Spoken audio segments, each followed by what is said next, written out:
Hi everyone, so welcome back. So this is spectrum summary. आइए कहानी और आगे बढ़ाते हैं। राइट, तो कहते हैं ना, जागे हैं घर सारे, जागे नगर सारे, है ना। तो जो है पीपल्स रेजिस्टेंस की हम बात करने जा रहे हैं। मंगल पांडे का आपने गाना सुना होगा, मंगल मंगल, राइट, है ना, टाइटल ट्रैक था उसका। तो पीपल्स रेजिस्टेंस, तो मीनिंग एंड जेनेसिस कि भाई ये जागे हैं घर सारे, जागे नगर सारे है क्या, ये क्यों घर जाग रहे हैं, समझते हैं। तो हम थर्ड यूनिट में प्रवेश कर रहे हैं। हमारा जो है अब जो चैप्टर है वो है पीपल्स रेजिस्टेंस। तो पहले समझेंगे कि है क्या, मुद्दा क्या है, क्यों ये घर जाग रहे हैं, क्यों ये झगड़ा हो रहा है। राइट, तो आइए समझने की कोशिश करते हैं। तो मैं अभिषेक श्रीवास्तव, मेरे faculty for history and culture. बाकी आप मेरे बारे में ऐसे पढ़ रहे हैं, कहानी आगे बढ़ाते हैं। तो हम बात करने वाले हैं सबसे पहले मीनिंग की, हो क्या रहा है। Now first thing which we need to understand over here कि ये जो जागने की जो बात है, उसके पहले हम ये समझें कि अब तक जो हमने कहानी देखी है, अब तक की हमने कहानी में 1857 तक हमने समझा कि जो कहानी 1707 से शुरू हुई मॉडर्न इंडिया, उसमें समवेयर अराउंड 1757 से हमने एक बात समझी कि किस तरीके से rise of east India company हुआ। राइट, हमने ये बात समझी यहां पे कि rise of east India company किस तरीके से हो रहा है। अब rise of east India company में एक ब्रिटेन की private company east India company हमारे देश के राजाओं पे भारी पड़ी, जिसमें हमने प्रिंसेस की या बेसिकली स्टेट्स की कहानी देखी, स्टेट्स की। अब इसमें मुगल्स भी थे, इसमें मराठास भी थे, इसमें मैसूर भी था, एटसेक्ट्रा एटसेक्ट्रा एटसेक्ट्रा। राइट, अब क्या है कि ईस्ट इंडिया कंपनी ये सारा राज्य एक अच्छा खासा वर्चस्व अपना क्रिएट कर चुकी है। नाउ हमें यहां पे समझना पड़ेगा कि अब ईस्ट इंडिया कंपनी ने भारत को अपनी कॉलोनी बना लिया है। टेक्निकली अब हम इनकी कॉलोनी बन चुके हैं, कॉलोनी। अब इस दौरान, इस प्रोसेस में, कॉलोनी बनने के प्रोसेस में या कॉलोनी होती क्या है, सबसे पहले इस बात को समझते हैं कि अगर हम लेट से ब्रिटेन की कॉलोनी है, इंडिया जो है, अगर इन्होंने कन्वर्ट कर दिया है हमको अपनी कॉलोनी में, तो इसका मतलब ये हुआ कि हमारे यहां की जो पॉलिटिकल पॉलिसी है, यानी हमारे यहां का जो भी पॉलिटिकल सिनेरियो है,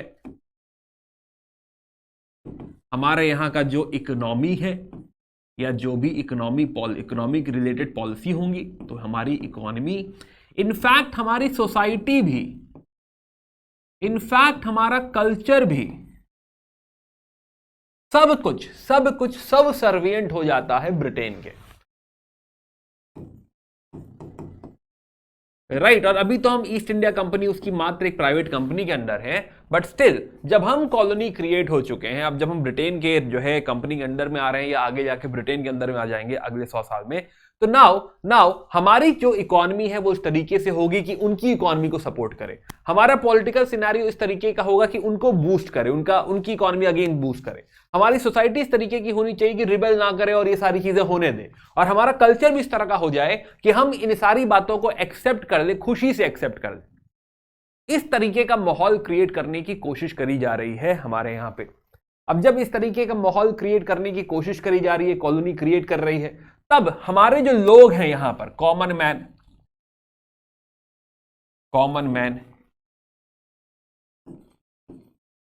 मैन, आम आदमी, मैंगो पीपल, है ना, पीपल,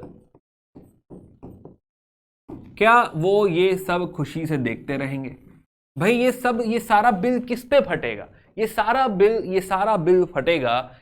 बिल फटेगा आम आदमी के ऊपर। तो हाँ ठीक है, एक हम जानते हैं कि 1857 की क्रांति है, यहां पर एक सीरियस रिवोल्ट देखने को मिलेगा, एक बड़ा रिवोल्ट देखने को मिलेगा। पर ये तो प्रॉपर अर्थक्वेक है, ठीक है, माना। बट इसके पहले अर्थक्वेक जब आता है तो उसके पहले प्री शॉक्स आते हैं। तो उसके पहले बहुत सारे प्री शॉक्स हैं, छोटे बड़े बहुत सारे और जो है आपके रिवोल्ट्स हैं। राइट, है ना।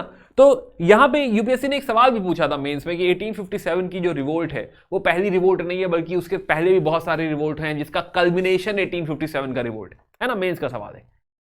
तो 1857 की रिवोल्ट के पहले, एक बड़ी रिवोल्ट के पहले, बहुत बड़ी क्रांति से पहले कि हाँ वो मंगल हो गया, राइट, उसके पहले भी अगर हम देखें तो 1757 से 1857 के बीच में ऐसी छोटी मोटी बहुत सारी क्रांति छोटे छोटे लेवल पे हम देखते रहेंगे। और यही क्या है, ये पीपल्स रेजिस्टेंस है। राइट, है ना, पीपल्स रेजिस्टेंस है। अब इसमें जंग होगी, है ना, क्यों, अभी समझते हैं कि क्यों ये आम आदमी क्या फेस कर रहा है। बट अगर हम जाने तो हाँ, हमें बहुत सारे रिवोल्ट नजर आएंगे बिफोर 1857, राइट। हमें इनिशियली एकदम 1770s में ही भिड़ते ही हमें सन्यासी रिबेलियन नजर आ रहा है, पाइका रिबेलियन नजर आएगा, आगे जाके सपॉइज भी जंग कर देंगे, ये ट्राइबल भी जंग कर देंगे, एंड वी विल रियलाइज कि भाई ये लोग जो हैं, ये कौन लोग हैं। तो जब हम पीपल्स रेजिस्टेंस की बात करते हैं तो थोड़ा जीरो डाउन करें पीपल्स रेजिस्टेंस पे। तो ये पीपल कौन है, जरा इसको डिफाइन कर देते हैं, और एक बार ये डिफाइन कर लेंगे तब उनका दर्द समझने में हमको आसानी होगी। हमको रियलाइज होगा कि इस पीपल में आते हैं हमारे किसान भाई, पीजेंट्स, इसमें आएंगे हमारे ट्राइबल्स, इसमें आएंगे हमारे आर्टिजन्स, इसमें आएंगे हमारे मिलिट्री, और मिलिट्री जो अंग्रेजों के पास है, राइट, एंड मिलिट्री जो हमारे अपने राज्यों के पास भी है, तो प्लस प्लस लिख दे रहा हूं मैं। इसमें आएंगे हमारे रिलीजियस लीडर्स भी, रिलीजियस लीडर्स, इसमें आएंगे छोटे राजा जो बहुत बड़े राज्य, मैसूर जैसा बड़ा किंगडम नहीं, बट छोटे राजा, जमींदार जो इन सब चीजों से चोट खा रहे हैं, राइट, है ना। तो रिलीजियस लीडर्स, है ना, तो इसमें रूलिंग क्लास लिख रहे हैं आप, या प्रीवियस एक्स रूलिंग क्लास लिख रहे हैं आप, एक्स रूलिंग क्लास तो भी चलेगा। ये वो लोग हैं जो इस कॉलोनी बनने से दुखी है, राइट, परेशान है। अब इंडिविजुअल गम भी समझेंगे इनका कि हाँ क्या है, बट हम समझ सकते हैं कि ये वो लोग हैं जिनका इस कॉलोनाइजेशन से, इस कॉलोनी बनने की वजह से जो है इंपैक्ट पड़ रहा है। नाउ अब इसको कैटेगराइज किया गया है, historian Bipin Chandra basically categorize करते हैं कि 3 मेन कैटेगरी क्रिएट करी गई कि भाई ये जो रिबेल हो रहा है, इसको हम कैटेगराइज कर सकते हैं, कह सकते हैं कि हाँ वो सिविल रिबेलियन है, हम कह सकते हैं कि वो खाली किसानों का मूवमेंट है। सिविल मतलब क्या हो गया, सिविल मतलब हो गया कि मे भी कोई छोटा राजा, जमींदार, राइट, जिसके पास शायद कभी सेना भी रही हो, तो छोटा सा थोड़ा सा पावरफुल सेंटर जो कि रिवोल्ट करे खाली, तो देन सिविल रिबेलियन। अब अगर लेट से कोई जमींदार या कोई छोटा राजा रिवोल्ट करेगा तो उसके साथ साथ क्या वहां के पीजेंट भी सपोर्ट करेंगे, आर्टिजन भी सपोर्ट करेंगे, हाँ वो ठीक है, माना। बट कुछ हो सकती है जो सिर्फ और सिर्फ पीजेंट रिवोल्ट्स हो, किसानों के रिबेलियंस हो, तो पीजेंट मूवमेंट्स भी पॉसिबल है, ऐसा भी रिवोल्ट हम देखेंगे। और हम कभी कभी बहुत ही भयंकर ट्राइबल रिवोल्ट देखेंगे, ट्राइबल अपराइजिंग। और एक चौथा सेपॉय म्यूटनी कह लो या मिलिट्री रिवोल्ट्स कह लो, एक ये चौथा एंगल हम लोग और देखेंगे। तो अगर हम पढ़ाई के लिए, यूपीएससी के लिए अपना थोड़ा कैटेगराइज कर ले चीजों को, तो हमें ये 4 हेडिंग नजर आती है। एक आएगी सिविल रिबेलियन, एक पीजेंट मूवमेंट, एक ट्राइबल अपराइजिंग, और एक हम लास्ट में बात करेंगे मिलिट्री मूवमेंट की। तो इस चैप्टर में जितनी भी अब तक सारी मूवमेंट हुई है, 40-50 जो मूवमेंट हुई है, राइट, हम इसको कैटेगराइज करेंगे। And because we are going deep in the summary, तो हम सारी मूवमेंट्स पढ़ेंगे भी, है ना। मैं कोशिश करूंगा कि मैं स्किप ना करूं, मे भी मैं कुछ आपको थोड़ा बहुत छोटी मोटी मूवमेंट्स कहूं कि होमवर्क है, बट अदरवाइज आई ट्राई कि हाँ मैं सारी ही मूवमेंट्स कवर करूं, सो दैट वो एंगल जो हमें कहीं देखने को नहीं मिलता, इस हमारे डिस्कशन में आप उन रिवॉर्ड्स तक पहुंच पाए, उन रिवॉर्ड्स को जान पाए। बट अभी बात खत्म नहीं हुई, बात यह है कि दर्द क्या है ना, क्यों ये प्रॉब्लम हो रही है, कहां से ये बात उठी है। तो पीपल रेजिस्टेंस को हमने समझा कि हाँ मीनिंग क्या है, इनके रेजिस्टेंस, इन लोगों के रिवोल्ट को हम जो है क्या कह रहे हैं, इन लोगों के रिवोल्ट को हम कह रहे हैं पीपल्स रेजिस्टेंस। बट हुआ क्यों, मुद्दा क्या है, आइए इस चीज पे बात करते जेनेसिस पे। तो अगर हम पीपल्स रेजिस्टेंस की बात करें, लोगों के रिवोल्ट की बात करें, तो क्या प्री कॉलोनियल एरा में, बिफोर प्री कॉलोनियल एरा मतलब अंग्रेजों के पहले, क्या ये रिवोल्ट होता था? हाँ तब भी होता था, ऐसा नहीं कि मुगल्स के टाइम में नहीं हुआ है, ऐसा नहीं है कि जो है पिछले राजाओं में कभी जो है कभी कोई रिवोल्ट नहीं हुआ है। भाई एक बहुत पहले कलाभराज रिवोल्ट की बात भी कर रहे थे हम लोग मेडिवल में, है ना। तो फिलहाल तो रिवोल्ट तो देखो पहले भी कई बार हुए हैं, जब भी, है ना, कहते हैं ना कि जब यदा यदा ही धर्मस्य नहीं नॉट यदा यदा ही धर्मस्य, बट एनीवे जब भी ऐसा होगा कि फॉर एग्जांपल राजा बहुत ज्यादा टैक्सेस ले रहा है, high land revenue, high tax, बहुत बढ़ा दिया है टैक्स उसने, या फिर राजा के ऑफिशियल्स बहुत करप्ट है, फायदा उठा रहे हैं, या फिर जो ऑफिसर्स हैं वो बहुत हार्श हैं, तो जब ऐसा होगा तब कोई ना कोई रिवोल्ट होगा। बट ये क्या हो रहा है कि हाँ ये जो है हमें कम देखने को मिला है और बहुत छोटी स्केल पे जो है हमको जनरली देखने को मिल रहा है कि हाँ एक आध जगह कहीं पे कुछ रिवोल्ट हो गया। मुगल्स के टाइम में भी जब उनकी इकोनॉमी डिक्लाइन होगी तब वहां पे भी हम देखेंगे कि हाँ ऐसे कुछ पीजेंट रिवोल्ट्स वगैरह हुए हैं। तो this is not something new. But अभी जो हम कॉलोनियल एरा में बात कर रहे हैं, यहां पे कॉलोनियल एरा भी अगर हम समझें तो colonial era is more about exploitation. समझ रहे, फायदा उठाने की कोशिश करी जा रही है पूरी तरह से और हर वर्ग की, राइट। ये नहीं कि किसी पर्टिकुलर सेगमेंट में कि हमें खाली पैसा चाहिए तो पीजेंट्स का ही खाली एक्सप्लॉइटेशन हो रहा है, हर तरीके से। और वो एक्सप्लॉइटेशन ऐसा है कि वो और चीजें बढ़ती जा रही है, एग्रीवेट होती जा रही। साथ ही साथ इनकी जो यहां पे अगर हम समझें तो कोई ग्रीवांस रिड्रेसल भी नहीं है, रिड्रेसल नहीं है। इनफैक्ट सिस्टम ऐसा है कि इस एक्सप्लॉइटेशन को सपोर्ट कर रहा है, राइट। प्लस ये क्या है, कोई भेदभाव नहीं है, लगभग सबको ही एक्सप्लॉइट करे, लगभग सबको ही एक्सप्लॉइट करे ले रहे। तो इनका जो इंपैक्ट है वो काफी हाई स्केल पे दिख रहा है हमको, बहुत ही लार्ज स्केल पे दिख रहा है हमको कि पूरे भारत को ही ये एक्सप्लॉइट करने की कोशिश कर रहे हैं, एक कॉलोनी बना के अपना फायदा निकालने की कोशिश कर रहे हैं। अब समझते हैं कि ऐसा क्यों हो रहा है। अब हम जानेंगे कि इनकी अगर पॉलिसी हम समझें, राइट, तो basically this is more because of British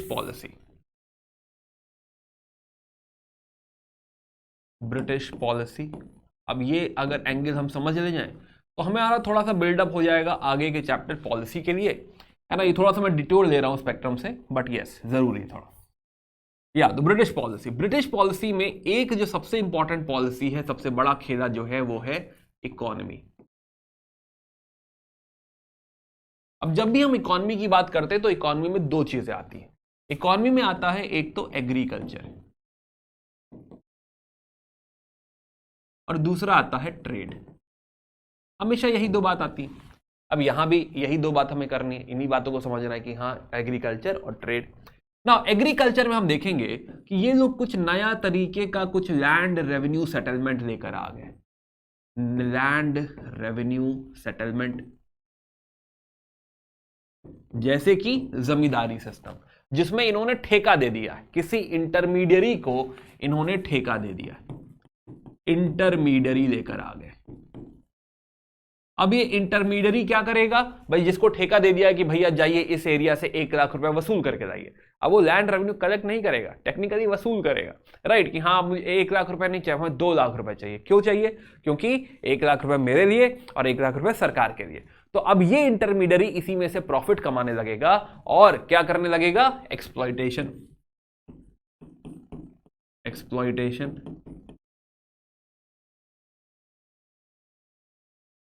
right, है ना। तो टेक्निकली एग्रीकल्चर में यहां पे किसी भी अच्छे राजा से हम एक्सपेक्ट करते हैं कि हाँ there should be some investment. और यहां क्या हो रहा है, यहां पे पैसा लूटा जा रहा है। तो कोई पैसा इन्वेस्ट नहीं हो रहा है एग्रीकल्चर में, कुछ ऐसा नहीं क्रिएट किया जा रहा कि एग्रीकल्चर एक्सपैंड हो, उसकी प्रोडक्टिविटी बढ़े, ये सब कुछ नहीं हो रहा। इनफैक्ट वेरी हाई रेट यहां पे रखा गया है, हाई रेंट है और उस रेंट में भी इकट्ठा जो कर रहा है वो उससे भी ज्यादा इकट्ठा कर रहा है। अब पैसा ही नहीं देने को, 100 रुपए का जो है आपने सामान उगाया, 200 रुपए मांगा जा रहा है। अब ऐसे में एंट्री हो रही है और लोग चले आ रहे हैं फायदा उठाने, राइट, मनी लेंडर्स कह रहे हैं ठीक है 100 रुपए हमसे ले लो। अब बदले में क्या हो रहा है, अंगूठा लगवाए ले रहे हैं, है ना, लाला पूरी जमीन लेके चला गया है। तो अब ये और एक्सप्लॉइटेशन कर रहे हैं। ये जो हाई रेंट है ये हर तरीके से जो है भारी पड़ रहा है, हर तरीके से भारी पड़ रहा है किसानों पे। तो जो पीजेंट है इस पे डेफिनेटली बड़ा इंपैक्ट पड़ रहा है। और जब ये जमीन सब ले लेते हैं तो we are also experiencing eviction, कि हाँ जमीन से निकाल दिया गया, राइट, है ना। एविक्शन हो रहा है कि भाई आप पैसा नहीं दे पाए तो आपको आप जमीन छोड़ दीजिए, हमारी हो गई जमीन, जाइए आप यहां से। ऐसा हो रहा है। या फिर ऐसा हो रहा है कि आज से आपकी जमीन हमारी हो गई और है ना, ऐसा लाला कह रहा है कि हाँ, मनी लेंडर, बेसिकली लाला जो मैं कह रहा हूं मनी लेंडर, तो जो लाला है वो कह रहा है कि हाँ जमीन हमारी हो गई और आज से आप इसी जमीन पे काम करेंगे बट किराएदार की तरह काम करेंगे क्योंकि जमीन तो मेरी है। तो इस तरीके का एक्सप्लॉयटेशन जो है चालू है। प्लस प्लस अब ये जो नया क्लास यहां पे चालू हो रहा है, मनी लेंडर, इंटरमीडियरी, जैसे कि जमींदार, जो लॉ सिस्टम है वो भी इन्हीं को सपोर्ट कर रहा है। अब अगर वो चला भी जाए, किसान अगर यहां पे चला भी जाए, बेसिकली हम किसानों की बात कर रहे हैं ना, I hope you got this point, कि पीजेंट्स की बात कर रहे हैं, कि अगर वो चला भी जाए इनके पास मदद मांगने, तब भी कोई फायदा नहीं हो रहा है, राइट? कहीं तो कोई फायदा नहीं हो रहा। क्यों? क्योंकि लॉ भी उन्हीं लोगों को सपोर्ट करेगा, उन्हीं की मदद करेगा। अब इसी में समझिए कि हाँ, ये जो रेवेन्यू सेटलमेंट है, यही रेवेन्यू सेटलमेंट चला जाएगा, कहेंगे कि भाई यही रेवेन्यू सेटलमेंट ट्राइबल एरिया पे भी लगा दो। ट्राइबल एरिया चौक रहा है, कौन? हम। अरे क्यों भाई, क्यों? कोई लॉजिक नहीं, कोई लॉजिक नहीं, पैसा और चाहिए बस, राइट? अब ये जब ट्राइबल लैंड में चला गया, तो अब दे आर सफरिंग फ्रॉम, पहला तो एनक्रोचमेंट, इनकी ट्राइबल लैंड पे जो है पूरी जमीन जो है चली गई हाथ से, राइट? वहां पे पहले कभी किसी का ऐसा एनक्रोचमेंट था ही नहीं, वहां बाहर से बहुत सारे आउटसाइडर्स आने लग गए, तो एनक्रोचमेंट हो गया, आउटसाइडर्स आने लगे। क्या यहां भी हम घूम फिर के एक्सप्लॉयटेशन की तरफ पहुंचेंगे? हाँ, एक्सप्लॉयटेशन की तरफ हम पहुंचेंगे। यहां भी एक्सप्लॉयटेशन हो रहा है, राइट? टैक्स, जबरदस्ती का टैक्स, यहां भी मनी लेंडर्स चले जाएंगे, कहेंगे 100 रुपए हमसे दे दो, फिर कहेंगे जमीन हमारी। यही खेल यहां भी चालू हो जाएगा। तो क्या ये ट्राइबल्स भी दुखी हो जाएंगे? हाँ, ये ट्राइबल्स भी खासा दुखी हो जाएंगे, right? Plus this will be like destruction of their ecosystem. Forest वगैरह जो है, फॉरेस्ट भी हाथ से चला गया, इनका हैबिटेट डिस्ट्रॉय हो जाएगा। तो इनकी तो खाली जमीन नहीं है, इनका तो पूरा इकोसिस्टम है। इनफैक्ट कई जगह पॉलिटिकल ऑटोनॉमी होगी, बिकॉज वो अपना ही रूल करते थे, राइट? है ना? वो किसी और रूल का पार्टी नहीं थे, कह रहे थे हम तो अपना, हमारा रूल है भाई, हम तो यहीं के राजा है, काहे किसी की सुनेंगे। अब वो कह रहे हैं अरे ये कोई आया है, कह रहा है कि भाई जमीन उनकी है, टैक्स देना पड़ेगा। तो ये अब ट्राइबल लैंड के लिए भी गुस्से वाली बात हो गई। तो क्या पीजेंट्स रिवोल्ट करेंगे? हम देखेंगे हाँ भाई, पीजेंट भी रिवोल्ट करेंगे। ये संथल रिबेलियन है, संथल रिवोल्ट होगा। बहुत सारे हम पीजेंट रिवोल्ट पढ़ेंगे कि हाँ भाई पाइकाज, और पीजेंट्स तो ऑलमोस्ट सारे ही रिवोल्ट में पार्टिसिपेट करेंगे। कोई भी राजा रिवोल्ट करेगा, किसान तो दुखी है ही, कहे हम तो लड़ेंगे, कोई और लड़े ना लड़े, हम तो है ही हैं। अवध रिवोल्ट करेगा कि हम हैं, चलो हम भी चल रहे हैं, राइट? तो क्योंकि हर कोई दुखी है, किसान तो मतलब इन जनरल दुखी है, क्या हम तो हैं ही, कोई भी झगड़ा करो हम सपोर्ट करेंगे, राइट? हाँ, तो ट्राइबल में उतना नहीं, लेकिन otherwise most of the revolts will have peasants in them. तो पीजेंट रिवोल्ट है ना, तो ये एक मेजर मुद्दा, उनकी एग्रीकल्चर लैंड रेवेन्यू पॉलिसी। इसके साथ साथ कुछ और भी अतरंगी टैक्स वैक्स लगाते रहेंगे वो लोग, है ना, कि सॉल्ट ड्यूटी दे दो, ये ड्यूटी दे दो, समथिंग ऐसे नए टैक्सेस, नए आइडियाज, नए विचार वो लोग लाते रहेंगे। तो ये बात करी हमने एग्रीकल्चर की, राइट? दूसरी बात करते हैं, यहां पे बात करते हैं जो है ट्रेड की, ट्रेड का डिस्कशन करते हैं। तो ट्रेड टेकअप करते हैं। अब यहां तो जगह रही नहीं, एक दूसरा पेज उठाते हैं और ट्रेड को यहां पे टेकअप करते हैं। ट्रेड, नाउ ट्रेड में अगर हम देखें तो अब ट्रेड जो है, ब्रिटिश जो ईस्ट इंडिया कंपनी है, या ऐसा कह दो कि जो ब्रिटेन है, ब्रिटेन चाहता है कि हमारे मैन्युफैक्चर्ड गुड्स, राइट, उनकी, हम भाई कॉलोनी बना लिया उसने, वो चाहता है कि उनके मैन्युफैक्चरिंग गुड्स कहां बिके? इंडिया में बिके।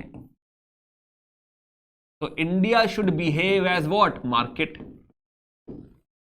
India should behave as market. क्या एक्सपेक्टेशन, सोचो इन्होंने क्या वरदान मांग लिया हमसे ये वरदान मांग रहे हैं कि हम जो अब तक टेक्सटाइल इंडस्ट्री के बादशाह हुआ करते थे, है ना, उनका देश हमारी टेक्सटाइल इंडस्ट्री का फैन हुआ करता था। यूरोप में हमारे रुमाल बिका करते थे, रानी हमारे रुमाल लेके फ्लॉन्ट करती थी, देखो भारत का रुमाल है। अब वो हमसे कह रहे हैं कि उनके मैन्युफैक्चर्ड गुड्स, उनके टेक्सटाइल, है ना, हमारे यहां बिकने चाहिए। और सोचो हम थे लीडर। अब इसके लिए क्या करना पड़ेगा? इसके लिए हमारी जो हैंडीक्राफ्ट है, इसका इंपैक्ट ये होगा कि हमारा जो हैंडीक्राफ्ट है, इंडियन हैंडीक्राफ्ट स्लैश हैंडलूम, क्या ये डिस्ट्रॉय हो जाएगा? Right, it will be destroyed. अब इनकी पॉलिसीज ऐसे होगी, फॉर एग्जांपल कैसी पॉलिसीज होंगी? कहेंगे आपके ऊपर ड्यूटी लगा देते हैं, चलो ड्यूटी इंक्रीज कर देते हैं। स्पेशली कौन सी ड्यूटी? एक्सपोर्ट ड्यूटी लगा देते हैं। एक्सपोर्ट ड्यूटी इंक्रीज कर दी। अब कहें करो कंपीट हमारे गुड्स से, हमारा गुड आ रहा है ऐसे सस्ते में, बिल्कुल हमारा गुड आ रहा है, ये मशीन द्वारा बनाया गया है, मशीन द्वारा बनाया गया है, ये बहुत चीप भी है, राइट। और आपके ऊपर आपका महंगा गुड है और इसके ऊपर टैक्स भी लगा दिया, अब करो कंपीट। तो धीरे धीरे हमारी जो हैंडीक्राफ्ट हैंडलूम इंडस्ट्री है ये खत्म होने लगेगी। एंड इसका इंपैक्ट किस पे पड़ेगा? इसका इंपैक्ट पड़ेगा हमारे आर्टिजन भाइयों पे, जो हमारे आर्टिजन्स थे। अब वो दुखी हैं कि कहां जाए, राइट, क्या करें? अब इनके पास ऑप्शन ही नहीं है, सब छोड़ के ये लोग भी कहां चले जाएंगे? एग्रीकल्चर में, गांव चले जाएंगे, कहेंगे खेती करेंगे, फिर तो भाई अब क्या ही करें लाइफ में। अब जब ये एग्रीकल्चर में आए हैं तो एग्रीकल्चर ऑलरेडी दुखी था, राइट। तो ऐसा तो नहीं है कि एग्रीकल्चर में कुछ हंकी डोरी हो रहा था तो बड़ा मजा आ रहा था, एग्रीकल्चर पे और प्रेशर बढ़ रहा है। तो ये जो प्रॉब्लम है ये और डीप जा रही है, राइट। यही एक ऑल्टरनेट कुछ बच रहा था कि आप आर्टिजन बन सकते थे जीवन में, आर्टिजन बन सकते थे या तो जो है एग्रीकल्चर कर सकते थे, और क्या ही ऑप्शन रह रहा था। तो अब क्या ही करे बेचारा, तो अब वो भी परेशान है। तो हाँ, आर्टिजन भी सपोर्ट करेगा, ट्राइबल भी सपोर्ट करेगा। देन वापस आते हैं इनके ऊपर।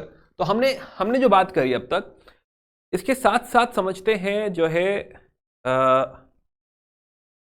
ओके, तो इसके साथ इसको पॉलिसीज को और आगे टेकअप करते हैं। तो अभी हमने बात करी ब्रिटिश पॉलिसी की इकोनॉमी के सेंस में। अब एक जो बात हमने ऑलरेडी करी हुई है, जरा आपको मैं याद दिला दूं, एक हमने ऑलरेडी डिस्कस करा हुआ है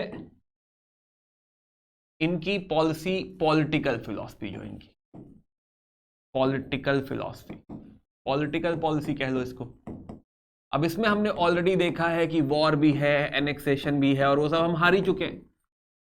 तो क्या जब हमारे राजा महाराजा हार चुके हैं, अगेन समझिए इस बात को, कि because of this political philosophy, हम पॉलिसीज की बात कर रहे हैं, ब्रिटिश पॉलिसी, इसमें हमने पहला डिस्कशन कर लिया है विच इज इकोनॉमी। मेजर जो से है इकोनॉमी का, बाकी चीजें इसी वजह से हो रही हैं। दूसरा हमने समझा पॉलिटी या पॉलिटिकल पॉलिसी। पॉलिटिकल पॉलिसी में हम कह रहे हैं कि एनेक्सेशन है। अब एनेक्सेशन का मतलब समझिए, एनेक्सेशन स्लैश इन्फ्लुएंस, जो भी आप कहना चाहें, इसका मतलब समझिए कि अगर लेट से कोई राज्य हड़प लिया गया, फॉर एग्जाम्पल जैसे कि मराठास, या फॉर एग्जाम्पल कह लेते हैं मुगल्स। अब जब मुगल्स चले गए तो उनके नीचे जो छोटे छोटे सामंत थे, छोटे छोटे राज्य थे, वो ऊपर से छत ही चली गई, राइट। ऊपर से छत जा चुकी है, नीचे किसान ऑलरेडी दुखी है। तो बच क्या रहा है जीवन में? तो इनके नीचे जो छोटे छोटे जमींदार, राजा एटसेट्रा, या फिर लीडर्स रहे करते थे, आर्मी रहा करती थी, नोबल्स रहा करते थे, तो ये पूरा इकोसिस्टम भी डिस्ट्रॉय हो गया ना। ये इकोसिस्टम जो हुआ करता था with respect to nobles, with respect to may be artisans, ये लोग म्यूजिशियंस वगैरह को भी जो है सपोर्ट करते थे, पैटर्नेज, बहुत सारे लोगों को पैटर्नेज प्रोवाइड किया जाता था। अब ये नहीं रहा, अब ये सारे दुखी हैं। अगर कोई नोबल जिसके पास छोटी मोटी रेजिमेंट है, छोटी मोटी पावर है, क्या वो भिड़ जाएगा? कहेगा अटैक करेंगे, ऐसे कैसे हम लड़ेंगे? तो लड़ पड़ेगा। तो ये भी एक रेजिस्टेंस का पार्ट है। और फिर ये राजा लोग लड़ेंगे, वो तो है ही है, वो तो राजा लोग तो लड़ ही रहे, वो तो देखा ही हमने। तो ये पॉलिटिकल एनेक्सेशन छोटे छोटे पावर सेंटर्स में रिवोल्ट करा देगा, राइट। एनेक्सेशन कह लो या सब्सिडियरी अलायंस कह लो, जैसे भी कहना चाहो। तो ये जो भी इन्फ्लुएंस क्रिएट हुआ है, इसकी वजह से छोटे छोटे पावर सेंटर्स कई बार फटते रहेंगे, वो भी देखेंगे हम, है ना। सिविल अपराइजिंग का पार्ट है बेसिकली। सिमिलरली एक और पॉलिसी अगर हम यहां पे टेकअप करें, इनकी सोशल पॉलिसी। अब सोसाइटी साइड ये कह रहे हैं कि हम वेस्टर्न एजुकेशन लाएंगे। इनफैक्ट ये कह रहे हैं कि हाँ, कई बार तो नो एजुकेशन, पूरा एजुकेशन सिस्टम बिगाड़ दिया उन्होंने हमारा, राइट। प्लस ये कह रहे हैं कि हाँ, क्रिश्चियनिटी स्प्रेड करेंगे, स्पेशली आफ्टर 1813 प्लस एरा में, राइट। क्रिश्चियनिटी स्प्रेड करने की बात कर रहे हैं। तो अगर ये डिस्कशन कर रहे हो, प्लस रेशियल भी है भाई, राइट, रेशियल भी है, एरोगेंस भी है। तो क्या जो हमारे रिलीजियस लीडर्स हैं, क्या उनको लगेगा कि हमारा धर्म हाथ से निकल रहा है, ये जो कर रहे हैं हमारी सोसाइटी को पूरी तरह से डिसरप्ट कर रहे हैं, दिस इज रॉन्ग, हम अलाउ नहीं होने देंगे, राइट। तो दिस मीन्स कि हमारे रिलीजियस लीडर्स जो भी होंगे वो यहां पे आवाज उठाएंगे, रिलीजियस लीडर्स। तो हमें बहुत सारी ऐसी मूवमेंट्स भी देखने को मिलेंगी। In fact this is a major factor, religious leaders, जैसे कि कुका मूवमेंट, राइट। तो हमें उनकी आवाजें भी दिखेंगी यहां पे, राइट। प्लस तो ये 3 मेन फैक्टर हमने समझे यहां पे।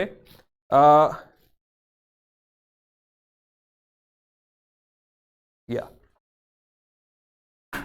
ठीक है, तो ये 3 एंगल अच्छे, राइट, ये 3 एंगल हमने टेकअप करे, और इसके अलावा जो है कल्चर भी इसी में इंक्लूड हो गया, तो इसको यहीं तक रखते हैं। ठीक है, ओके, डन। तो हमने समझा कि भाई ये 3 फैक्टर विल एंश्योर। अच्छा चलो, हाँ, एक और बात कर ही लेते हैं। एक और बात अगर हम समझे तो इसी में एक और एंगल क्रिएट हो रहा है विद रिस्पेक्ट टू सेपॉय या मिलिट्री। अब ये एक्चुअली सोशल से थोड़ा कनेक्टेड है, राइट। विद सेपॉयज अगर हम देखें तो इन्होंने सेपॉयज हायर भी किए हैं, बट उनको प्रमोशन नहीं दे रहे, उनके साथ डिस्क्रिमिनेशन हो रहा है, उनके साथ खाने का डिस्क्रिमिनेशन हो रहा है, उनके साथ जो है सैलरी का डिस्क्रिमिनेशन हो रहा है, प्लस जो उनके कास्ट रूल्स हैं, रिलीजन रूल्स हैं, क्या वो फॉलो हो रहे हैं? वो भी फॉलो नहीं हो रहे। तो they are also not happy with Britishers. And in fact एक मेजर फैक्टर जो बिहाइंड रिवोल्ट ऑफ 1857 है इज सेपॉय म्यूटनी।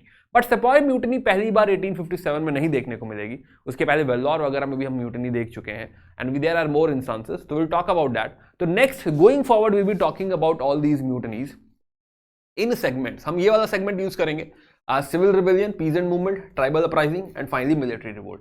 और इस तरीके से जितने भी ये 50-60 जो है मूवमेंट्स हुए हैं, we will talk about all of them. ठीक है, तो going forward in the next video हम बात शुरू करेंगे, सिविल से शुरू करेंगे डिस्कशन। या तो ऐसे बहुत सारे रिवोल्ट्स हमको देखने को मिलेंगे। संथाल अपराइजिंग है ये, राइट, ये जो है कर्नाटका कित्तूर जो है ये मूवमेंट हमको देखने को, रानी कित्तूर चिन्नम्मा हमको देखने को मिलेंगी, है ना। समझेंगे जो है मुद्दा क्या है, और इसमें डॉक्ट्राइन ऑफ लैप्स हमें पहली बार अप्लाई होता हुआ दिखेगा। देन कुका मूवमेंट की हमें बात करनी है, एंड फिर भी सी कि हाँ फाइनली वो जो है मंगल पांडे आते हैं और रिवोल्ट ऑफ 1857 होती है। तो ये फाइनल रिवोल्ट हम 1857 में देखेंगे इन the next chapter, right. But उसके पहले बहुत सारे रिवोल्ट समझने, बहुत सारी बातें करनी है, एंड हम मिलते हैं फिर in the next video, right. I keep this video very short so that हम नेक्स्ट वीडियो में प्रोसीड कर सकें। Okay, thanks lot, see you again, bye bye, take care, good day.